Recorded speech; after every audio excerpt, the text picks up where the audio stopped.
It's less about it's about where your passion is from a point of view about business as opposed to the business itself. And that's what I do with my company, Franchise Visa or Franchise Coach, in that I'm trying to make a perfect fit. I'm a matchmaker. Welcome to Unstoppable Podcast with Harry Sardinas, inspiring conversations with influential millionaires, investors, thought leaders, entrepreneurs who are making a massive difference with their innovative products and services, and sharing the challenges and wisdom of how they sold their first million.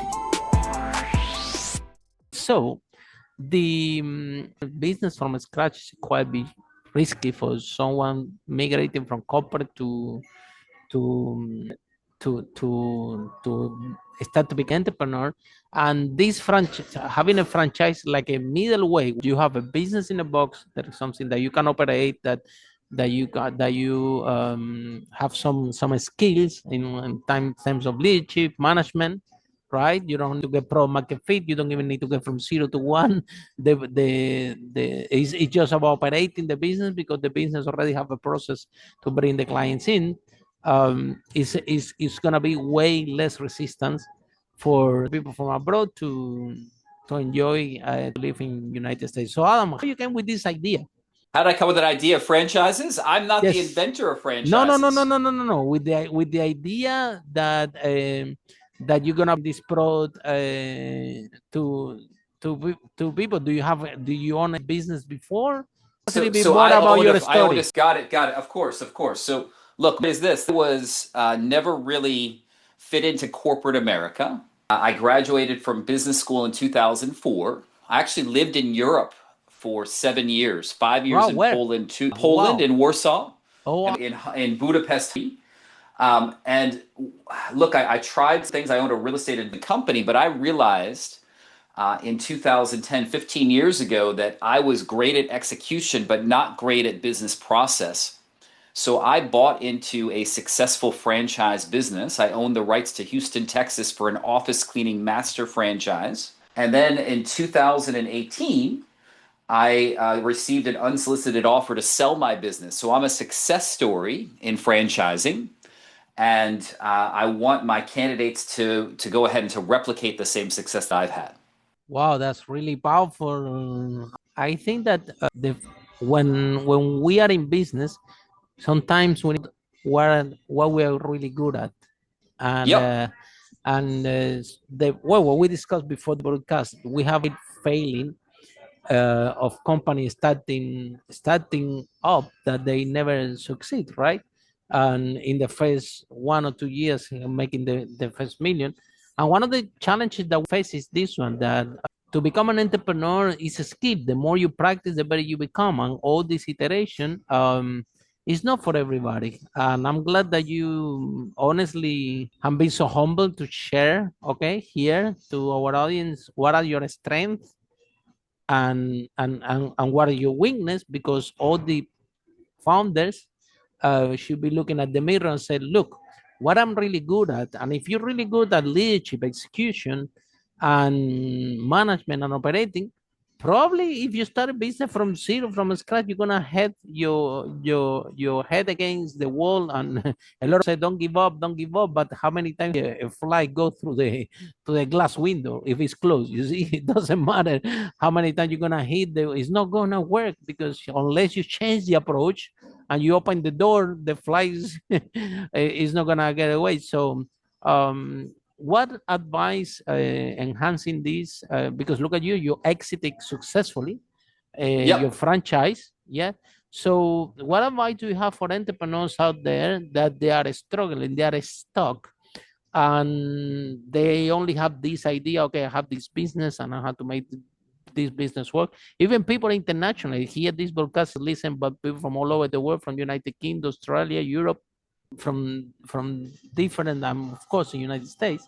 So what else do you have for entrepreneurs, let's say outside United States, that they are stuck, they are struggling and try to move the business forward? They own restaurant for so many years, they're working from Monday to Sunday, they don't have time to spend with the family, the friends, trying to make this business work, and they're just not happy.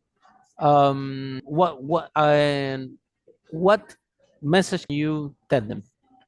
So my message is that, look, if you like, you talk about this whole that's trying through a piece of glass, it might be a situation where it might time to kind of give up and to try a different business. Exactly. You mentioned that entrepreneurship is the kind of thing where it's like a muscle. The more you use it, the stronger you get.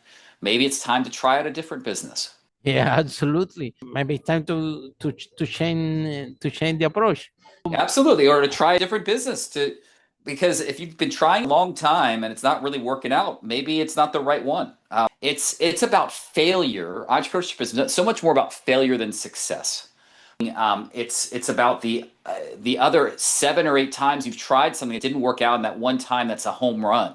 That's the whole idea behind this. If you look at very famous people from the past, people like Thomas Edison, everyone knows how amazing Thomas Edison was, and he's the founder of the light bulb, but they don't talk a lot about the Thomas Edison that had 99 or even thousands of experiments that were failed compared to that one that was successful. Yeah. And then finding your purpose. My first business was in property. We managed to sell over 5 million. I did it for the money, right? I remember that I want to become a millionaire. I want to make million. Okay. That's everything that was in my head, right? And then Okay. there I was in property. But down the line, I used to organize these property events in London. We call it Property Investment Summit, and I will invite all the experts in property, like the HMO daddy, multi-occupancy, someone for Airbnb, a mortgage broker, and we put the audience. I used to teach my strategy in property to rent, and then we used to put people in the audience, right? And I was organizing those events, and I remember once one of the speakers told me, "Harry, listen to me carefully.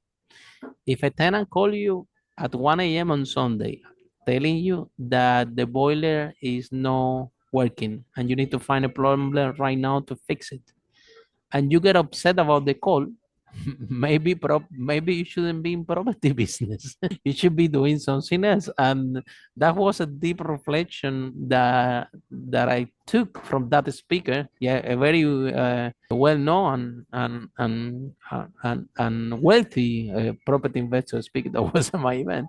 Well, do I really, this is really what I really want to do the rest? Maybe there is something else that I like more, that I'm passionate about, and yeah, I don't know, eventually you will make money also, and will be but at least it's gonna be a journey that I am more passionate. I don't, for example, this podcast is something that we do supporting entrepreneurs. I can be speaking with you the whole day because I know that if a piece of sentence that you or I say here can life of any entrepreneurs out there, I think that our job is done.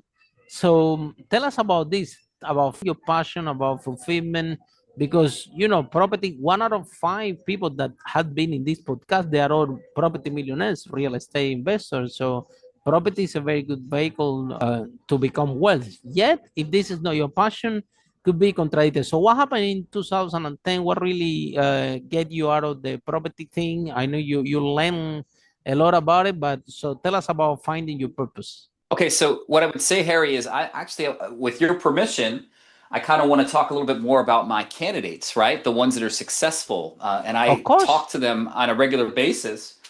What I want to say is that I actually think that there's a trap of people falling for businesses that are their passion, right? So, for instance, if you're passionate about baking, right, you might like to make bread, but maybe you don't want to wake up at 3 o'clock every morning and make it for 2 hours, right? And so my point is, I wasn't necessarily passionate about cleaning toilets or being a commercial cleaning company owner, franchise owner, but I was really passionate about empowering people. I was passionate about meeting my franchisees, and they were making differences in their lives and building up businesses. I was also passionate about building an office of really high caliber people and empowering them and managing them and building a business from scratch to a few hundred offices that we cleaned every month. I mean, that was a big deal. So Wow. it's less Sound about like a big operation. yes, absolutely. So look, Harry, it's less, in my opinion, it's less about It's about where your passion is from a point of view about business as opposed to the business itself. And that's what I do with my company, Franchise Visa or Franchise Coach, in that I'm trying a perfect fit. I'm a matchmaker. Follow us for more interviews with world's most influential, audacious entrepreneurs that overcame challenges and adversity, providing you with the blueprint of how they sold their first million so you can grow your business exponentially.